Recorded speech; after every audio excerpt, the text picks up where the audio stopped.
Assalamualaikum warahmatullahi wabarakatuh. Salam sejahtera bagi kita semua. Salam Om Swastiastu, Namo Buddhaya, salam kebajikan, Rahayu. Perkenalkan, nama saya Ferdiansyah dengan NIK 1992 1024 2019 03 1008. Saya merupakan dosen pada program studi D4 Akuntansi, jurusan Akuntansi Politeknik Negeri Pontianak. Adapun pembuatan video ini merupakan salah satu persyaratan yang harus dipenuhi dalam mengikuti sertifikasi dosen tahun 2025 dalam rangka pernyataan diri dosen untuk unjuk kerja Tridharma Perguruan Tinggi dalam bidang pengajaran. Adapun teknik yang saya gunakan dalam proses pembelajaran adalah teknik delivery, interaction, dan assessment. Pada kesempatan kali ini, hal yang ingin saya sampaikan yang pertama adalah deskripsi mata kuliah, yang kedua kemampuan yang diharapkan, yang ketiga materi pembelajaran, keempat metode pembelajaran, kelima sistem penilaian, dan yang keenam izinkan saya untuk menampilkan video pembelajaran terkait mata kuliah yang saya ampu, yaitu mata kuliah pengantar keuangan pemerintah pusat. Yang pertama adalah deskripsi mata kuliah pengantar keuangan pemerintah pusat yang saya ampu. Mata kuliah pengantar keuangan pemerintah pusat dengan kode ASP 30618 merupakan mata kuliah wajib yang harus ditempuh mahasiswa semester 3 pada prodi D4 dengan bobot SKS 3 SKS.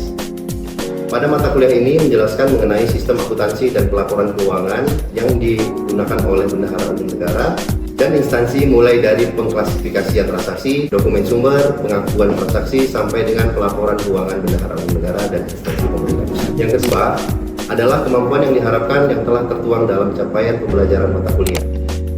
CPMK 1. Mahasiswa mampu menjelaskan ruang lingkup sistem akuntansi dan pelaporan keuangan pemerintah pusat. Dengan sub CPMK yang pertama, mahasiswa mampu memahami dan menjelaskan pengertian dan tujuan akuntansi keuangan pemerintah pusat. Yang kedua, mahasiswa mampu membedakan karakteristik akuntansi dan pelaporan keuangan Bendahara Umum Negara dan instansi. CPMK 2, yaitu mahasiswa mampu menganalisa dan mengidentifikasi laporan keuangan pemerintah pusat. Dengan sub CPMK, mahasiswa mampu menjelaskan pihak yang wajib menyusun laporan keuangan dan unsur keuangan pemerintah pusat. CPMK 3, mahasiswa mampu mengklasifikasikan transaksi akuntansi pemerintah pusat. Dengan sub CPMK yang pertama, mahasiswa mampu untuk menjelaskan struktur anggaran akuntansi pemerintah pusat beserta akun dan dokumen sumber. Yang kedua, mahasiswa mampu mengidentifikasi dokumen sumber dalam akuntansi anggaran. CPMK 4, mahasiswa mampu menyusun laporan keuangan pemerintah pusat. Dengan sub CPMK yang pertama, mahasiswa mampu menjelaskan dan mengklasifikasikan pengakuan atas transaksi akuntansi Bendahara Umum Negara dan instansi. Yang kedua, mahasiswa mampu menghitung dan menjurnal sesuai dengan jurnal standar pemerintah pusat atas pengakuan transaksi. Dan CPMK yang ketiga, mahasiswa mampu menyusun laporan keuangan Bendahara Umum Negara dan instansi. Kemudian yang ketiga, untuk bahan kajian atau materi pembelajaran yang akan disampaikan kepada mahasiswa terdiri dari yang pertama, ruang lingkup sistem akuntansi dan pelaporan keuangan pemerintah pusat. Yang kedua, akuntansi anggaran. Yang ketiga, akuntansi pendapatan. Yang keempat, akuntansi belanja dan beban transfer. Yang kelima, akuntansi kas dan setara kas.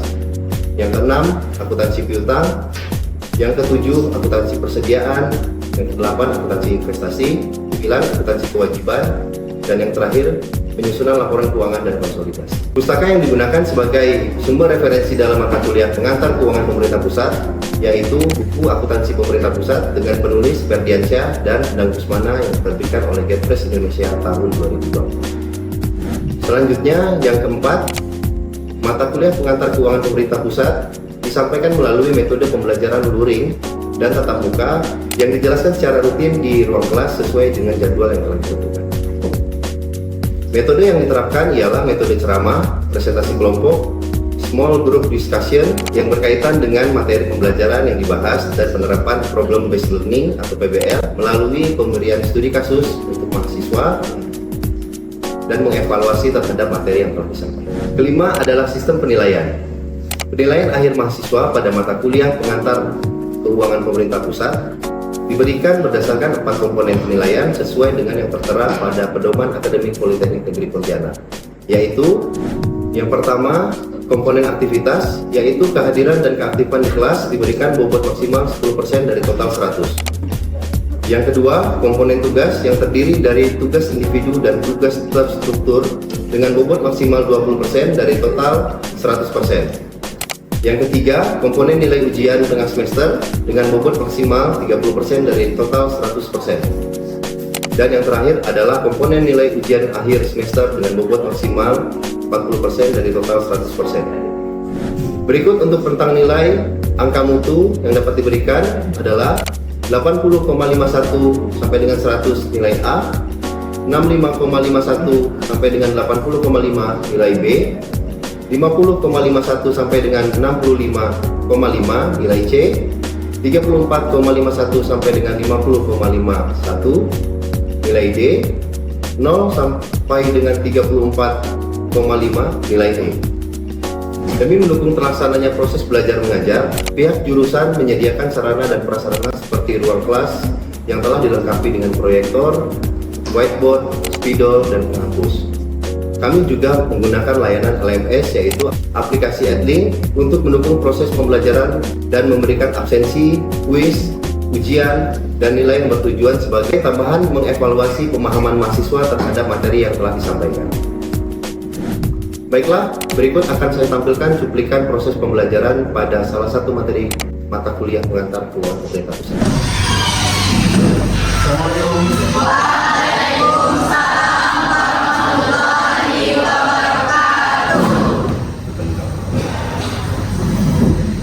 Oke, gimana kabarnya? Apa kabar? Oke, kita akan melanjutkan materi dari pertemuan kemarin ya. Oke, sebelum kita mulai, kita berdoa dulu. Silakan Kak, pimpin doanya.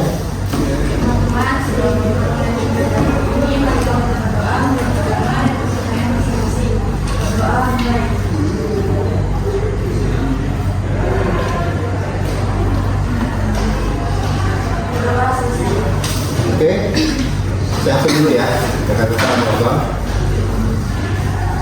Rio Elwandi, Apriska, Trisektia, Aisyah, Satya Rizky, lalu Aulia. Begini, Aulia, Asih, ada ya hari ini? Ada Pak. Amanda, Stefani, Yuni Lestari, Yuliana, hadir Pak. Feby, hadir. Adesa, hadir Pak. Aida, Anissa, Ya Adiska, hadir Pak. Adinda, Arika, Rizky, hadir Pak. Anissa, hadir Pak. Thomas, hadir.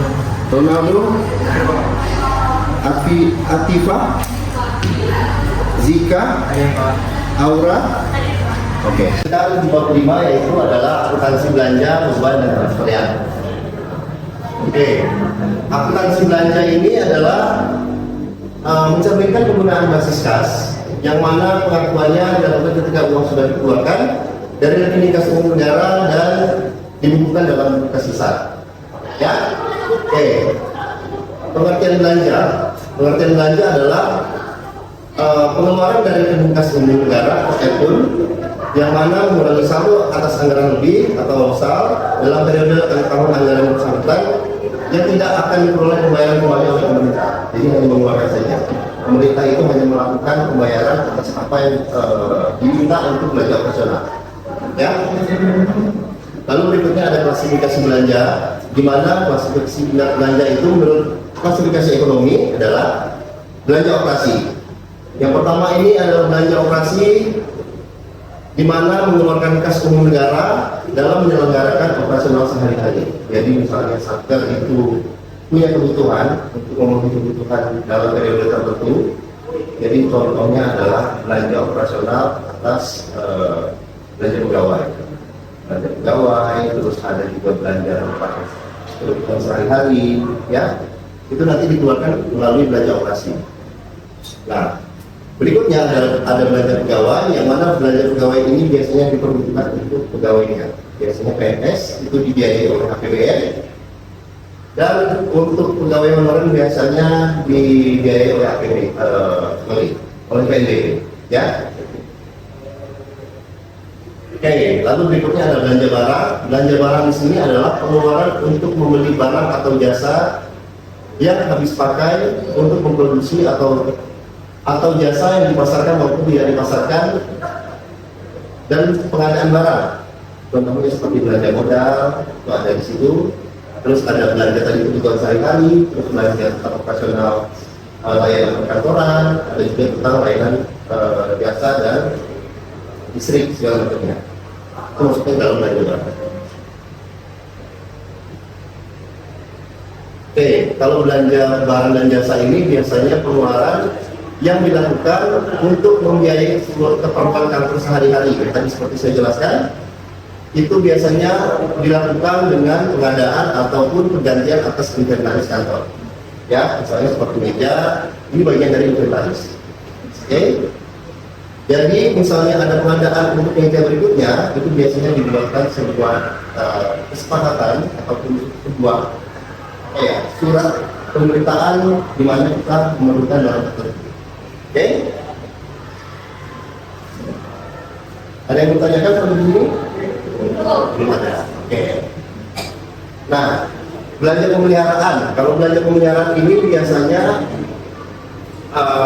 dilakukan jika barang yang sudah dibeli itu terjadi kerusakan. Oke? Barang yang sudah dibeli terjadi kerusakan. Contohnya, pemeliharaan AC. Misalnya, AC ini kan suatu hari dia akan rusak, dia akan sudah tidak dingin lagi, gitu ya. Itu akan dilakukan pemeliharaan. Itu berbeda dengan pengadaan. Kalau pengadaan dia diganti baru, tapi kalau pemeliharaan barang yang telah rusak itu diperbaiki kembali. Servis, betul. Ya. Terus ada juga tentang kendaraan bermotor, misalnya ada mobil dinas atau motor dinas, itu dilakukan pemeliharaan. Ya. Biasanya dilakukan setiap bulan atau 2 bulan sekali. Lalu ada belanja perjalanan dinas. Belanja perjalanan dinas ini biasanya diperuntukkan bagi pegawai yang mana ditugaskan untuk melakukan koordinasi ataupun sosialisasi kepada pihak lain. Biasanya pihak ketiga, yaitu masyarakat, ada juga antar instansi. Bisa juga sebenarnya untuk apa yang namanya ya, kalau dibilang itu satu-satu juga bisa, satu-satu juga bisa. Ya, dimana biasanya perjalanan dinas itu dia dibebankan atas tiket, terus ada juga konsumsi atau uang makannya ada, disediakan dan lain-lain. Ya, biasanya ada beberapa komponen.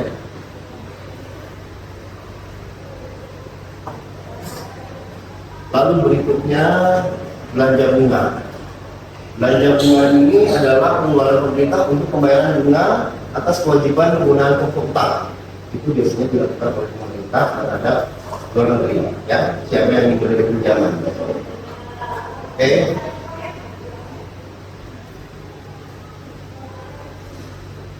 Lalu ada juga belanja subsidi, di mana belanja subsidi ini adalah pengeluaran pemerintah yang diberikan kepada perusahaan atau lembaga yang memproduksi atau menjual, mengekspor ataupun mengimpor barang dan jasa untuk memenuhi hajat hidup orang banyak.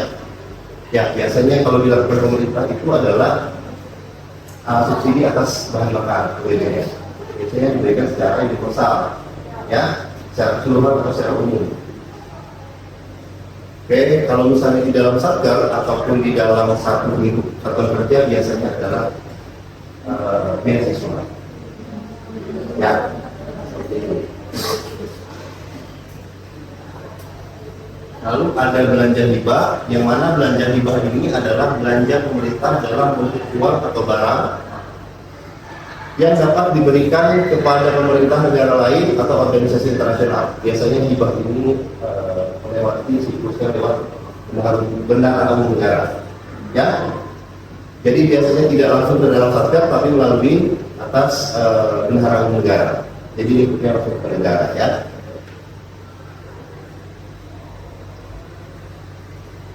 Lalu ada belanja bantuan sosial, yang mana dalam transfer uang atau barang yang diberikan oleh pemerintah pusat kepada masyarakat digunakan untuk melindungi dari kemungkinan terjadinya risiko sosial.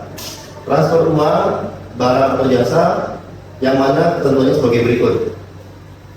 Dapat langsung diberikan kepada anggota masyarakat dan atau lembaga kemasyarakatan, termasuk di dalamnya bantuan untuk lembaga pemerintah, bidang pendidikan dan keagamaan. Lalu berikutnya ada bersifat sementara atau berkelanjutan, ditujukan untuk mendanai kegiatan rehabilitasi sosial, perlindungan sosial, jaminan sosial, pemberdayaan sosial, penanggulangan kemiskinan, dan penanggulangan atas bencana.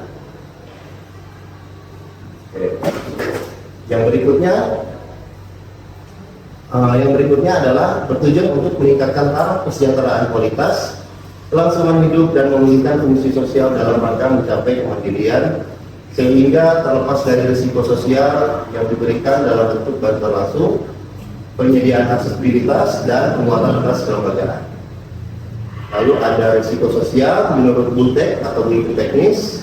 Yang 10 adalah kejadian atau peristiwa yang dapat menimbulkan potensi terjadinya kerentanan sosial yang ditanggung oleh individu, keluarga, kelompok, masyarakat sebagai dampak krisis sosial, krisis ekonomi, krisis politik, dan fenomena alam yang bencana jika terjadi diberikan bantuan sosial.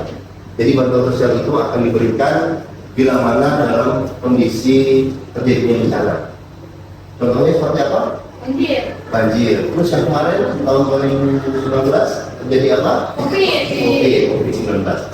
Ya, di mana di situ akan dikeluarkannya sebuah bantuan sosial oleh negara ataupun oleh pemerintah sebagai bentuk dari memulihkan kembali atas kejadian tersebut. Oke. Ini adalah bagian dari jurnal standar ataupun bagian dari bagaimana kita cara memperlakukan dari segi akuntansi dalam transaksi-transaksi yang telah saya jelaskan. Oke, contohnya seperti pada tahun 2015, Satker ABC merencanakan untuk memberikan bantuan sebesar 350 juta kepada para petani dari suku pedalaman karenanya ada bencana kekeringan. Oke. Bantuan tersebut ditetapkan untuk dikembalikan lagi kepada pemerintah. Rencana pemberian bantuan sebesar 350 juta harus dianggarkan di dalam DIPA tahun 2015 sebagai belanja bantuan sosial. Jadi dia harus dibikinkan mata anggaran kegiatan dulu. Oke? Yang mana di situ mata anggarannya adalah bantuan sosial. Dan realisasinya dibukukan di dalam LFA sebagai belanja bantuan sosial. Oke. Sampai situ ada yang mau ditanyakan dulu? Gak ada? Oke. Kita lanjutkan ke belanja modal. Di dalam belanja modal ini adalah pengeluaran anggaran untuk memperoleh aset tetap ataupun aset lainnya yang memberikan manfaat lebih dari satu periode akuntansi, yang mana belanja modal meliputi antara lain belanja modal untuk perolehan tanah, gedung dan bangunan, peralatan dan mesin, jalan, irigasi dan juga jaringan, dan aset tak berwujud. Biasanya dalam aset tak berwujud itu contohnya hak cipta, apa lagi? ATM, terus franchise. Oke, lisensi ya. Kalian sudah memahami untuk aset tidak berwujud. Oke, berikutnya adalah pengeluaran untuk perolehan aset awal, aset tetap ataupun aset tak berwujud. Nah, belanja modal ini perolehan aset tetapnya biasanya meliputi harga barang aset tersebut biasanya, terus semua biaya yang dikeluarkan atas belanja barang tersebut atau belanja modal tersebut. Oke. Di situ untuk belanja modal perlu diperhatikan beberapa hal. Yang pertama adalah pengeluaran tersebut mengakibatkan adanya perolehan aset tetap ataupun aset tidak berwujud sehingga menambahkan aset pemerintah. Jadi misalnya dia belanja untuk belanja modal tadi, ya belanja aset itu harus ditambahkan di dalam neraca sebagai bagian dari aset oleh pemerintah. Ya. Lalu berikutnya ada pengeluaran melebihi batas minimal kapasitas aset yang telah ditetapkan oleh pemerintah. Berikutnya ada perolehan aset tersebut diniatkan untuk digunakan sendiri bukan untuk dijual. Jadi setelah dibeli itu nggak boleh dijual. Ya, Jadi misalnya aset tersebut sudah kita lakukan pembelian, nggak boleh dijual lagi, ataupun dia ada batas waktu untuk masa guna yang sesuai dengan barang tersebut. Oke? Ya. Nah, ini adalah klasifikasi belanja menurut fungsinya. Belanja itu terdiri dari belanja apa aja, Kak? Kak, belanja apa aja, Kak? Belanja pelayanan umum, Oke. belanja pertahanan, Oke. belanja ketertiban dan keamanan, Oke. belanja ekonomi, belanja perlindungan lingkungan hidup, Oke. belanja perumahan dan pemukiman, belanja kesehatan, belanja pariwisata dan budaya, belanja agama, belanja pendidikan, dan belanja perlindungan sosial. Oke, terima kasih ya, Kak. Jawabannya benar. Lalu berikutnya adalah tentang pengakuan belanja. Pengakuan belanja ini pada pemerintah pusat diakui saat terjadinya pengeluaran dari rekening kas umum negara. Pengakuan atas terjadinya belanja tersebut dilakukan ketika surat perintah pencairan dana atau biasa disingkat dengan SP2D itu dalam bentuk LS ataupun langsung telah diterbitkan. Oke? Khusus pengeluaran melalui bendahara umum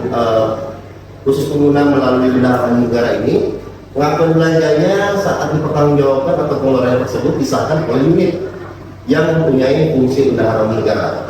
Itu biasanya dilakukan oleh KPPN. Jadi dia melakukan validasi atas pengajuan yang telah dilakukan. Lalu untuk berikutnya ada juga SP2D ataupun surat atas pencairan dana itu dalam bentuknya gitu ataupun ganti uang, ya. Ganti uang ini biasanya dilakukan oleh pemerintah atau pemerintah pusat sebagai uang yang dipegang oleh bendahara pengeluaran atau penerimaan di dalam satuan kerja, ya. Oke. Jadi kalau tadi yang SP2D LS itu dia langsung diterbitkan dan langsung dikirimkan kepada pihak ketiga. Sedangkan kalau misalnya SP2D-nya itu dalam bentuk GU, itu dilakukan penyimpanan ataupun penerimaan oleh bendahara penerimaan ataupun bendahara pengeluaran dalam satuan kerja. Oke? Di sini ada pengukuran belanja, di mana pengukuran belanja ini berdasarkan nominal ataupun nilai bruto yang dikeluarkan yang tercantum dalam dokumen sumber. Dokumen sumber itu biasanya dalam bentuk kwitansi, invoice, ya, itu disebut dengan dokumen sumber. Oke, dan di mana juga di dalam suratnya itu dia dalam ketentuannya apa? Misalnya SP2D-nya LS, berarti dokumen sumber itu diterbitkan oleh pihak ketiga dan langsung diterima oleh bendahara penerimaan dan pengeluaran. Gitu ya. Kita sekarang masuk ke dalam akuntansi beban. Di dalam akuntansi belanja yang ditanyakan? Ada. Oke. Kita masuk ke dalam akuntansi beban. Akuntansi beban ini kalau secara singkatnya ataupun secara secara ringkasnya itu adalah di mana pengakuannya atas bentuk pengeluaran yang dilakukan secara rutin setiap bulan, kontinu. Oke, dilakukan secara kontinu, di mana biasanya diakui atau dicatatkan menggunakan basis aktual. Basis aktual seperti apa?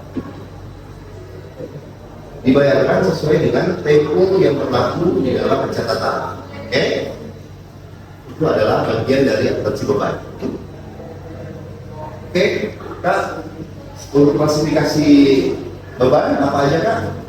Ada beban pegawai, beban persediaan, beban jasa, beban pemeliharaan, beban perjalanan dinas, beban bunga, beban subsidi, beban hibah, beban bantuan sosial, beban lain-lain, beban penyisihan piutang, beban penyusutan aset tetap, beban amortisasi aset tak berwujud, dan beban lain. Terima kasih, Kak. Oke.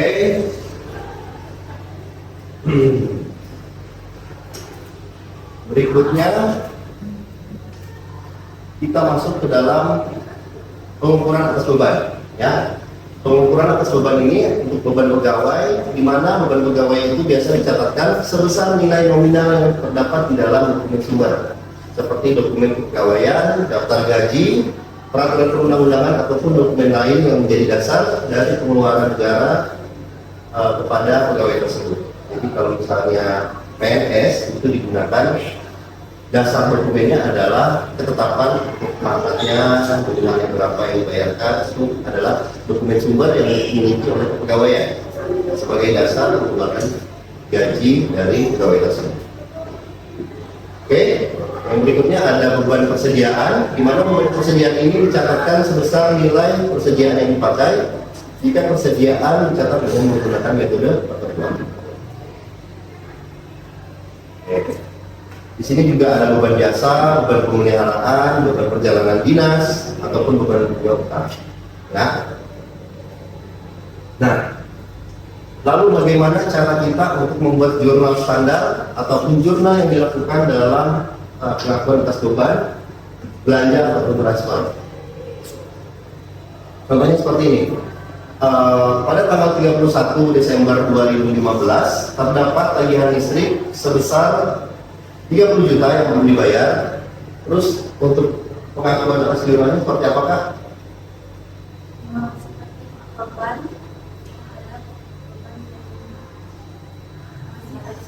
Oke, gitu ya. Jadi di bagian sisi debitnya adalah beban jasa, lalu yang di bagian kreditnya adalah beban yang masih harus dibayar.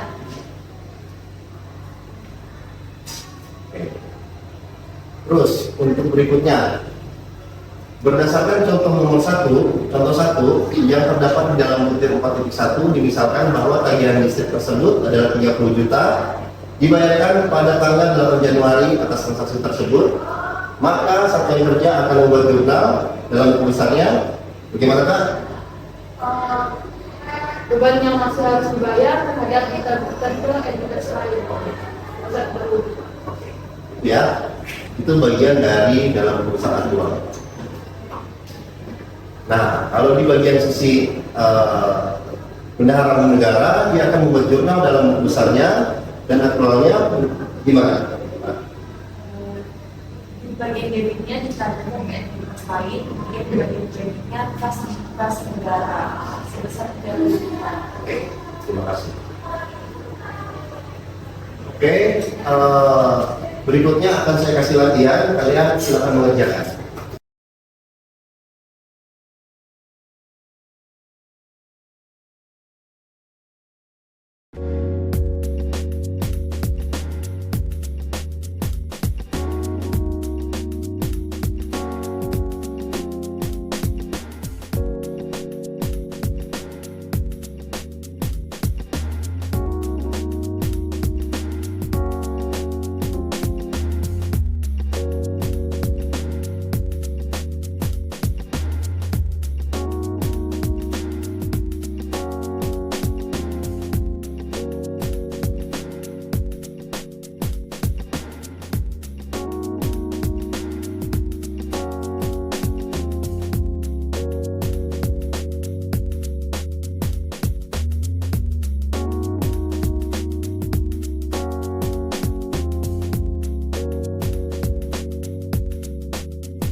Oke, kita akan melanjutkan materinya di pertemuan berikutnya. Terima kasih atas partisipasinya. Assalamualaikum warahmatullahi wabarakatuh. Waalaikumsalam warahmatullahi wabarakatuh. Demikianlah video pembelajaran yang dapat saya tampilkan. Saya ucapkan terima kasih kepada seluruh pihak yang terlibat langsung maupun tidak langsung dalam penyelesaian pembuatan video ini. Kurang dan lebihnya saya ucapkan terima kasih. Wassalamualaikum warahmatullahi wabarakatuh.